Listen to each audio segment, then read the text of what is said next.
Hi friends. నా పేరు Surendra. Welcome back to my channel. 'కూలీ' ట్రైలర్ ఎలా ఉందో కామెంట్ చేయండి. నాకైతే చాలా నచ్చింది.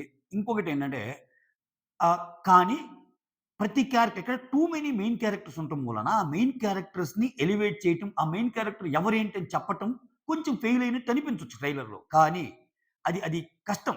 ఏ డైరెక్టర్‌కైనా కష్టం. ఎందుకంటే ట్రైలర్ నిడివి తక్కువుంటది. ఓవరాల్ పిక్చర్ ఏంటి? 'రజనీకాంత్ కూలీ'. సో, 'శృతి హాసన్' వాళ్ళ ఫాదరొచ్చి మంచి ఫ్రెండ్ రజనీకాంత్‌కి. సో, వాళ్ళ ఫాదర్ కోసం ఏం చేయబోతున్నాడు? సో, దేవ అనే ఒక కూలీ అక్కడ దేవ మానిస్టర్‌ని చూపించాడు. సో, ఫ్లాష్ బ్యాక్ ఎపిసోడ్ ఉంది. సో, సైమన్ అనే పాత్రలో యాంటాగనిస్ట్‌గా నాగ్ సార్ నటించారు.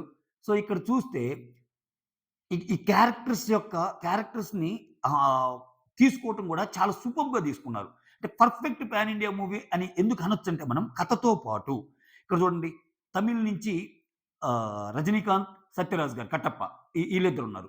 సో, ఇక్కడ తెలుగు చూసుకుంటే సైమన్ పాత్రలో నాగార్జున గారు మెయిన్ యాంటాగనిస్ట్. ఆ తర్వాత హిందీ చూసుకుంటే అమీర్ ఖాన్ చిన్న క్యామియో రోల్ చెప్పాడు ఆయన ఆల్రెడీ ఒక ఇంటర్వ్యూలో. సో, నేను క్యామియో రోల్ అయిన ఎందుకు చేశానంటే, రజనీకాంత్ గారు హీరో అనంగానే నాకింక సంబంధం లేదు కథతో. నేను చేస్తున్నానని చెప్పా అంట. ఏది లోకేష్ కనగరాజు కథేసుకెళ్ళి అమీర్ ఖాన్‌కి చెప్పినప్పుడు, రజనీకాంత్‌కి నేను చాలా పెద్ద ఫ్యాన్ కాబట్టి చేస్తున్నానని చెప్పాడు. అలానే కన్నడలో ఉపేంద్ర ఉన్నాడు దీంట్లో. మలయాళంలో శోభిన్ ఆల్రెడీ ఆ సాంగ్ ఉంది గదా!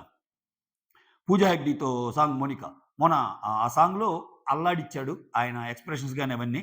స్టార్ హీరోయిన్ 'శృతి హాసన్' ఉంది. స్పెషల్ సాంగ్‌లో 'పూజా హెగ్డే' ఉంది. ఇక్కడ మీరు ట్రైలర్ గాని చూస్తే ప్రతి ఒక్కరి క్లోజప్ షాట్స్ గాని చూడండి. 'నాగార్జున' గారు చాలా స్టైలిష్ విలన్‌గా చూపిస్తానే చాలా ఎమోషనల్‌గా కనిపిస్తాడు కొన్ని కొన్ని సీన్స్‌లో. తుపాకీ పెట్టి కాల్చే సీన్ ఒకటుంటది. At the same time Aamir Khan తుపాకులు పడతాడు. అమీర్ ఖాన్ చేతిలో తుపాకులు పెట్టి కాల్చబోతుంటాడు. సో, ఆబ్వియస్‌గా నాగార్జున గారు తుపాకీ ఎగ్గుపెట్టాడు అంటే ఆయన యాంటాగనిస్ట్ కాబట్టి సో, ప్రొటాగనిస్ట్ అయిన హీరో అయిన రజనీకాంత్‌కి ఆయనకి గొడవలుంటాయి. ఇక్కడ అమీర్ ఖాన్ రోల్ ఏంటి? అమీర్ ఖాన్ రజనీకాంత్‌కి ఫేవర్‌గా ఏమన్నా ఫైట్ చేస్తున్నాడా నాగార్జున గారితో లేకపోతే నాగార్జున గారితో కలిసి రజనీకాంత్‌ని ఎదిరించే పాత్ర ఇవన్నీ క్వెషన్ మార్క్స్ అన్నమాట. సో, 'శృతి హాసన్' డైలాగ్ ఏదైతే ఉందో కథలో కీలక ఘట్టంగా చూపించాడది. ఏంటి? సో, వాళ్ళ నాన్న గురించి ఒక ఎమోషనల్ సీన్‌లో డైలాగ్ చెప్తున్నప్పుడు, "ఆడు నీకు నాన్న అయ్యుండొచ్చు. బట్ నాకు చాలా మంచి ఫ్రెండ్" అంటాడు. అంటే 'శృతి హాసన్' ఫాదర్ కోసం ఏం చేయబోతున్నాడు? అసలు 'శృతి హాసన్' ఫాదర్ కోసమే నా 'రజనీకాంత్' ఫైట్స్ గాని, సీక్వెన్స్ అంతా ఉండబోతుందా? సో, నార్మల్ కూలీగా ఉన్న అంటే ఔట్ అండ్ ఔట్ మాస్ ఎంటర్‌టైనర్‌గా కనిపిస్తుంది.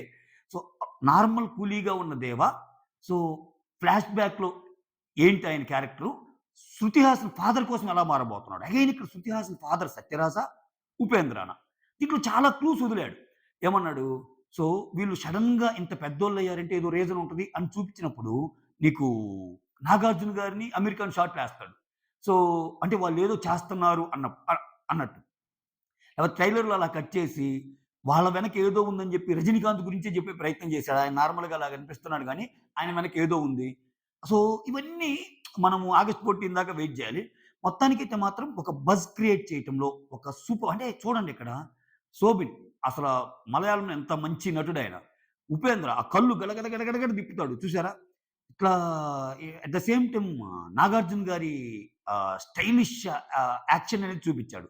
అన్నిటికి మించి 'దేవగా రజనీకాంత్' విశ్వరూపం మనం చూస్తాం. సో, ఖచ్చితంగా 'లోకేష్ కనకరాజ్' మూవీ ఏదైతే ఉందో ఆయన ప్రీవియస్ మూవీస్‌లో చాలా 80% హిట్ రేటే ఆయనయి. తీసినయి 6 సినిమాలు ఇది ఆరో సినిమా. సో, మిగిలిన 5 సినిమాల్లో ఆల్‌మోస్ట్ 3 హిట్లే. సో, ఇది ఆరోది. చూడాలి.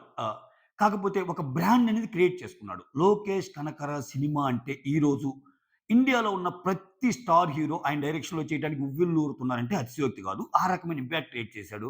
సో, అనిరుద్ మ్యూజిక్ ఏదైతే ఉందో ఇంకొంచెం గూస్ బంప్స్ వచ్చే విధంగా ఉంది. ఇక్కడ ఇంక నాగార్జున గారు విలన్‌గా కూడా సూపర్బ్‌గా చేశాడని చెప్తాను. ఇంకా విజువల్స్, స్టంట్స్ అయితే మాత్రం ఎక్సలెంట్‌గా అనిపించినాయి నాకైతే. సో, ఇంక మ్యూజిక్ గురించి మనము చెప్పుకోబల్లే. దట్టు రజనీకాంత్, అనిరుద్ కాంబోకి ఒక స్పెషల్ ఇది ఉంటది. తెలుసుగా మన తెలుగులో గూడా చాలా సార్లు మన తమన్ జెప్పాడు. ఈ మధ్య తను పరిచయం చేసుకుంటా గూడా నేను మీ బక్కోడు అన్నాడు. రజనీకాంత్ అంటాడు తమన్ అంటాడు గదా! తమిళంలో రజనీకాంత్‌కి అనిరుద్ ఎలానో, తెలుగులో బాలయ్య బాబుకి ఈ తమన్ అలా అంటాడు.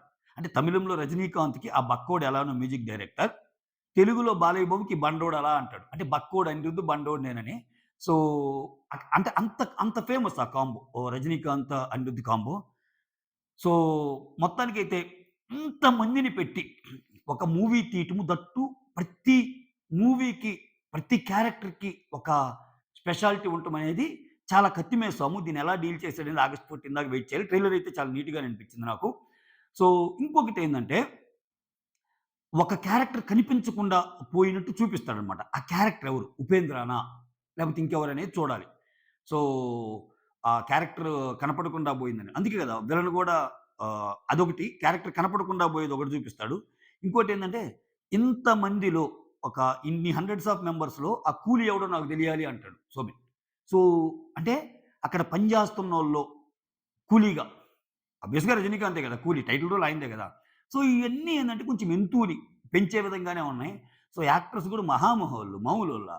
సో, అసలు 'నాగార్జున' గారు ఒక స్టార్ హీరో అయ్యుండి ఈ మధ్య కాలంలో 'కుబేరా' గాని, ఇది గాని ఒక స్పెషల్ రోల్స్ చేసుకుంటా దట్ యాంటాగనిస్ట్‌గా ఆయన ఆల్రెడీ చెప్పాడు. దీంట్లో వాడినంత వల్గర్ లాంగ్వేజ్ ఏ సినిమాలో వాడలేదని. సో, 'నాగార్జున' గారంటేనే కొంచెం క్లాసీ‌గా చూస్తాం మనం. అటువంటిది అంత అంటే యాంటాగనిస్ట్‌గా ఎలా మెప్పించాడనేది question mark. 'Upendra' Kannada super star. తర్వాత మలయాళ దిగ్గజం 'శోభిన్' ఉన్నాడు. సో, హ్మ్. విభిన్నంగా రొటీన్‌కి భిన్నంగా మామూలుగా 'శృతి హాసన్' అంటే మనకు గ్లామర్ రోల్స్ ఎక్కువ గుర్తొస్తాయి. దీంట్లో కొంచెం పెర్ఫార్మన్స్ ఓరియెంటెడ్ ఉండే ఇదున్నట్టుంది.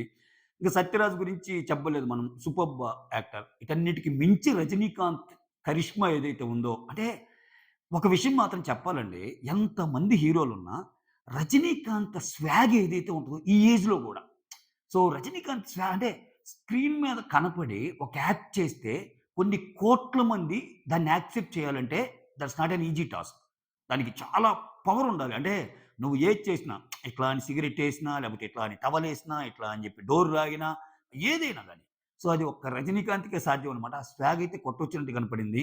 వయసు పెరుగుతుంటే, వయసు పెరుగుతున్నా గాని అందం అలానే ఉంది అని 'నాగార్జున' గారి విషయంలో అంటాం. అలానే వయసు పెరుగుతున్న స్వాగ్ విషయంలో మాత్రం అలానే ఉంది 'రజనీ' గారికి. చూద్దాం ఏమైద్దో. సో, మొత్తానికి ఆగస్ట్ 14థ్ రిలీజ్ అవుతుంది. ఎవ్వరు తగ్గేయలే అంటున్నారు. ఒక పక్కేమో 'వార్ 2' రిలీజ్ అవుతుంది. అటుపక్క 'హృతిక్ రోషన్' అండ్ జూనియర్ ఎన్టీఆర్ నటించిన స్పై థ్రిల్లర్ అది. సో, వాళ్ళెప్పుడో డేట్ ఫిక్స్ చేసుకున్నారు. వీళ్ళేమో వీళ్ళు గూడా ఆగస్ట్ 14థ్‌కే వస్తున్నారు. 2 పాన్ ఇండియా మూవీసే. చూడాలి. ఆహ్, ప్రస్తుతానికి మాత్రం బజ్ గాని, ట్రేడ్ సర్కిల్‌లో ఇది గాని కొంచెం ఎడ్జ్ అయితే దీనికే ఉంది 'కూలీకే.' ఎందుకంటే స్టార్ క్యాస్ట్ అలా ఉంది. సో, ఇప్పుడు తెలుగులో మనకి జూనియర్ ఎన్టీఆర్ 'తారక్' ఎలానో, అక్కడ తమిళ్‌లో ఆబ్వియస్‌గా 'రజనీకాంత్' అలా గదా! దానికి తోడు 'రజనీకాంత్' పాన్ ఇండియాగా ఎప్పటినుంచో తెలుసు. ఆయన ఒక పాన్ ఇండియా సూపర్ స్టార్‌గా. 'తారక్' ఈ మధ్య చేస్తున్నాడు. సో, బట్ అలా అని చెప్పి 'వార్ 2'ని తక్కువ అంచనా ఎయలేం. ఆయన విడుదలైన 24 గంటల్లోనే అడ్వాన్స్ బుకింగ్ పెడితే నీకు ఓవర్‌సీస్‌లో దుమ్ము లేపుతుంది. 1.5 మిలియన్ టికెట్స్ $1.5 మిలియన్ కలెక్షన్ అంటే ఇంకా జరుగుతున్నాయి అడ్వాన్స్ ఇది. సో, 'వార్ 2'కున్న క్రేజ్ చూడొచ్చు. సో, ఒక సినిమా లవర్‌గా 2 సినిమాలు హిట్ అవ్వాలని కోరుకుందాం. ఎందుకంటే సినిమాలు బాగుంటే ఆడతాయండి. నువ్వు ఎంత ట్రైలర్ బాగున్నా, ఎంత ఇది బాగున్నా ఆబ్వియస్‌గా మూవీ వచ్చాక content is the king. Content బాగుంటే ఎవరినైనా యాక్సెప్ట్ జేస్తారు. బడా పెద్ద స్టార్స్ మూవీస్ వచ్చినప్పుడు ఈళ్ళేం పెర్ఫార్మ్ జేస్తారని ఒక చిన్న సినిమా వచ్చి కూడా హిట్ అయిన సందర్భాలు బోలెడన్ని చూసాం మనం సంక్రాంతి సీజన్‌లో. సో, 'శర్వానంద్' లాంటి మూవీస్ గాని ఇటువంటివి.